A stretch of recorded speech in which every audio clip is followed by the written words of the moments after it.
नमस्कार सभी दर्शकों का बहुत बहुत स्वागत। आज चर्चा होगी वृषभ राशि पर और विस्तार से होगी। साथ ही साथ 5-6 पॉइंट जो कवर किए जाएंगे वो है आपकी हेल्थ, आपकी चिंता, एंग्जाइटी, तनाव के साथ साथ नौकरी से रिलेटेड और रोजगार। ये बहुत ज़रूरी है। और आज की तारीख में पैसे की क्या कंडीशन है वृषभ राशि की, फाइनेंशियल कंडीशन पर विचार और विवाह आदि के साथ साथ आपके साथ जीवन में कुछ ऋण, रोग, शत्रु और तथा विवाद एवं व्यर्थ के जो झमेले इस संसार में लगे रहते हैं, खास तौर से उन लोगों के जो बहुत पॉपुलर लोग होते हैं।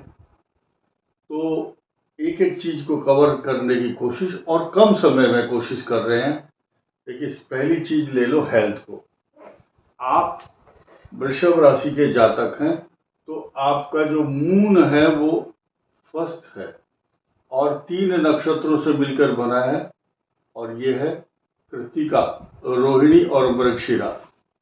ये सूर्य, चंद्र और मंगल के नक्षत्र हैं। वो तीनों यहाँ हिडन, छिपे हुए हैं और वृषभ राशि है। वृषभ राशि वालों का जो मन है, हृदय है, विचार है, बहुत ऊंचा होता है। और यही कारण है कि सूर्य, चंद्र और मंगल के कारण जिनका रोहिणी नक्षत्र है वो अशांत मन होता है और काम ज्यादा, उनका काम बहुत दूर दूर तक फैला होता है, समेटना मुश्किल हो जाता है। और सिर के ऊपर अधिकांश रूप से बाल जो है, केश कम होते हैं। ये लक्षण है वृषभ राशि का। और ये लक्षण जो है लगभग 40-45 साल के बाद में और ज्यादा क्लियर हो जाते हैं। तो हेल्थ की बात करते हैं। हेल्थ को इस समय जो गवर्न कर रहा है वो कर रहा है शनि, एकादश भाव में। और इस भाव का स्वामी भी जुपिटर आर्थिक रूप से आपको मजबूत कर रहा है। आर्थिक पर हम बाद में आएंगे। फिलहाल स्वास्थ्य को देखते हुए आपको चिंता करने की जरूरत नहीं है। मन में इनसिक्योरिटी बनी हुई है केतु को लेकर के। दरअसल ये जो शब्द हम बोलते हैं, एक एक चीज को, एक ग्रह का दूसरे के साथ रिलेशन रहता है, इसलिए सिर्फ एक ही ग्रह को जिम्मेदार नहीं ठहराया जा सकता। ये शनि जहां आपके अच्छे स्वास्थ्य का द्योतक परिचायक है, वहीं आपको अशांत करने वाले जो ग्रह हैं ये राहु केतु हैं। ये इनसिक्योर्ड करते हैं। आप घरेलू ये जो समस्या है केतु के कारण 4th हाउस में बनी हुई है, इनको आप अनदेखा नहीं कर सकते। इनके कारण आपकी जो मन की स्थिति है वो आपको एंग्शियस और बेचैन किए हुए है। हर बार आप अपने आप को शांत करने की कोशिश करो, मेडिटेशन या अच्छे अच्छे कार्यों में आप अपने आप को संलग्न कर सकते हैं, लेकिन बाद में ये केतु आपको डोमेस्टिक प्रॉब्लम से रिलेटेड आपका ध्यान अपनी ओर आकर्षित करेंगे। तो आज का जो विषय है, ज्यादा प्रमुख क्या है वो मैं बताऊंगा, लेकिन फिलहाल जब हेल्थ की बात की है, दूसरा फिर नौकरी पर आ जाते हैं। नौकरी, राहु यहाँ बैठा है। नौकरी, व्यापार, प्रतिष्ठा, बिजनेस, जो भी आप, सामाजिक दायरा आपका ये है, प्रतिष्ठा भी है, पिता भी है, तो पिता के स्वास्थ्य को प्रभावित करता है। राहु क्या है, ये रक्तचाप बढ़ाता है, अचानक ब्लड प्रेशर, और इसका स्वामी यहाँ है।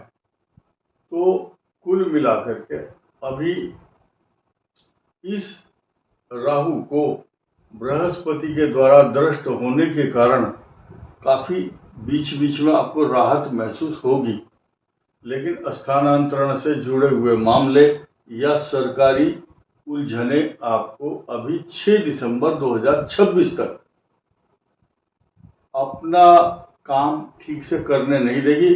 आपका माइंड डाइवर्ट रहेगा, उधर बार बार मन जाएगा, हो मेरा ये काम रुका हुआ है। आगे बढ़ते हैं। दूसरा है रोजगार, और ये जो नौकरी मैंने बताई है आपको परेशान कर रही है। और साथ ही साथ पैसा, फाइनेंस। फाइनेंस कैसे भी हो, एक शब्द है ये न के न प्रकारेण, एनी हाउ, किसी भी तरह से आपके खर्चे, आपकी घरेलू जो भी आवश्यकताएं हैं, किसी भी प्रकार से आपको आवश्यकता के योग्य धन उपलब्ध होता रहेगा। वो पैसे की कंडीशन रुकने वाली नहीं है।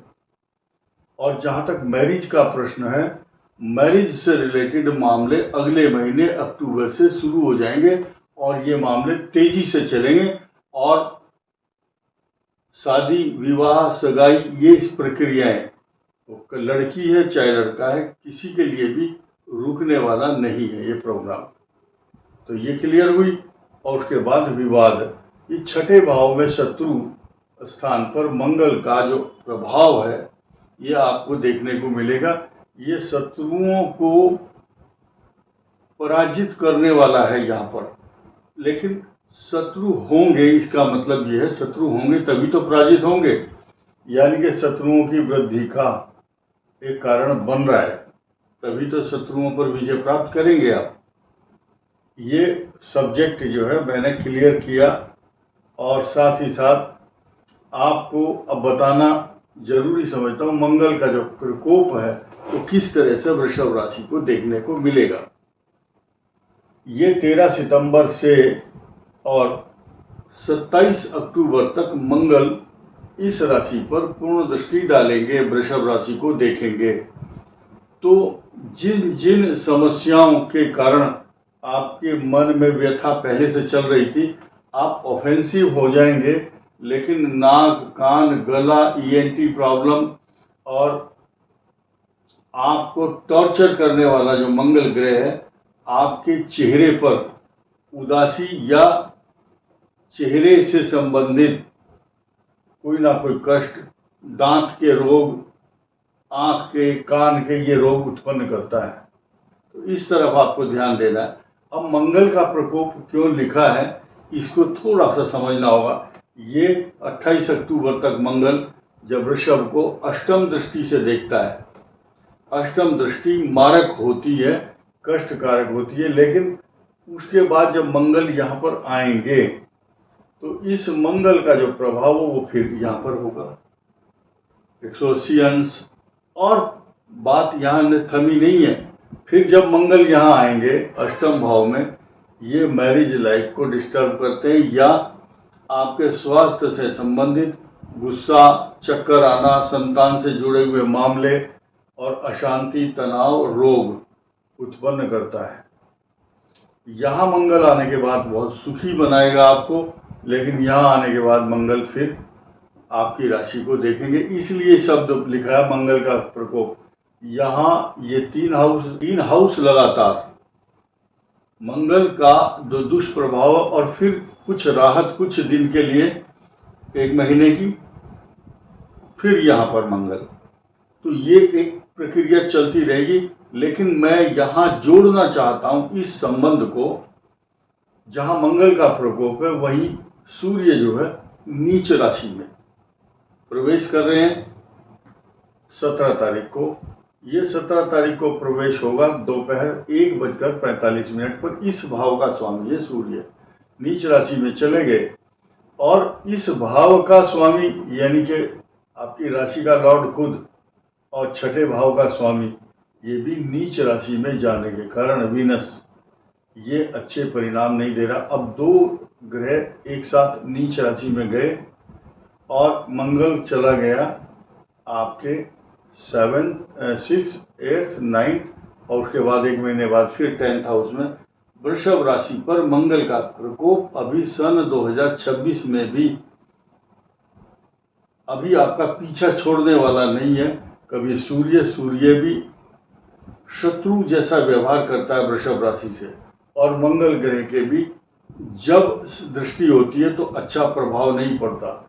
राहु केतु का जो साया है, चतुर्थ और दशम की जो छाया है राहु की, तो छाया इसलिए कहा गया, ये छाया ग्रह हैं दोनों छाया ग्रह हैं। इनकी जब कृपा होती है तो बहुत बड़े लेवल पर होती है, और जब ये नुकसान देते हैं केंद्र में, क्योंकि ये स्थिति, ये राहु इस बृहस्पति के मार्गी होने के कारण इतना अच्छा प्रभाव नहीं दे रहा है। सिर्फ शनि आपको लाभ देता है लाभ स्थान में, लेकिन वृषभ राशि को देखता जरूर है, शत्रु दृष्टि से नहीं देखता। ये एक प्लस पॉइंट बना हुआ है आपके लिए। नीच राशि का सूर्य और नीच राशि का शुक्र ये अपने समय के अनुसार फल देंगे। इनकी तारीख मैं बता रहा हूं। बुध जो ग्रह है वो तुला में आएंगे। ये बुध यहाँ कमजोर पड़ गए हैं क्योंकि पंचम भाव के स्वामी है और धन स्थान के, इनका बहुत बड़ा योगदान नहीं है। अब आप सोचिए 9 अक्टूबर से 2 नवंबर तक शुक्र कन्या राशि में रहेंगे या नीच राशि में होने के बावजूद, क्योंकि ये वृषभ का स्वामी है स्वयं का और पंचम में आ चुके हैं और यही छठे भाव का स्वामी भी है। तो यहां जो फल देता है शुक्र, जो खराब 3, 6, 8, 12 3, 6, 8, 12 में अगर एक राशि दूसरी है तो वर्गोत्तम के अनुसार भी और लग्न के अनुसार भी, यहां जो शुक्र नीच राशि में आएंगे तो ये लगन का और राशि का फल देंगे यहां पर। तो नीच राशि में होना एक नया विषय आपके लिए होगा। क्या? जो ग्रह नीच राशि में होता है वो जिस भाव पर अच्छा परिणाम नहीं दे रहा है उससे ठीक 7वें भाव में उच्च राशि का परिणाम भी देता है। इसलिए नीच राशि में बैठे हुए ग्रहों को खराब कभी नहीं समझना। अब सूर्य अगर यहाँ नीच राशि में है तो इस भाव को अच्छे परिणाम देंगे और शुक्र यहाँ नीच राशि में है तो आपके इनकम हाउस पर उच्च दृष्टि डालेंगे। इसी शब्द को कुछ लोग नकारात्मक समझते हैं, लेकिन आपको पॉजिटिव सोचना है। और जो भगवान शिव की उपासना अभी जैसे पितृपक्ष है या नवरात्र है, जब तक आप भगवान शिव की उपासना और सफेद वस्तुओं का दान करेंगे तो आपको इन ग्रहों से होने वाले जो प्रकोप हैं उनका साइड इफेक्ट नहीं होगा। इस वीडियो में इतना ही। धन्यवाद। नमस्कार।